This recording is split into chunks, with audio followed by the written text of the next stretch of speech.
Hello guys, let's review this Brazon's Overload Ensaymada. Let's taste it. Meron pa nga daw yun, yung pang-umagahan, mga silog-silog na binibenta. 5:30 pa lang daw ata ng umaga yun. Tapos ubus na agad sila. Sila. Busok na yung ano. Sarap. Ano siya? Ang dami niyang cream. Ang dami din cheese. Tikman mo. Hindi ka nalugi. Ano lang ka? 18.50 dirhams. 18?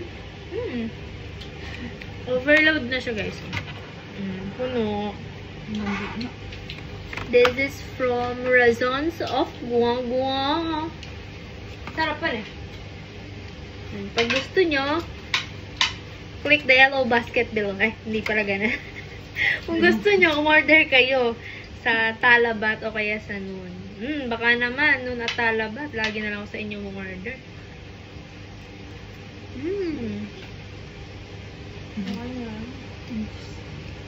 Yan.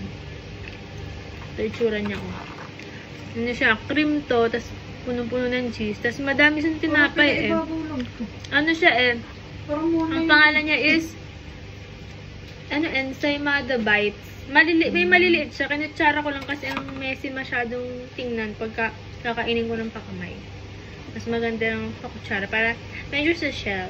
Ay, arte. Ayun guys. So, Masarap. masarap. This is your plantita. Yun lang. Thank you.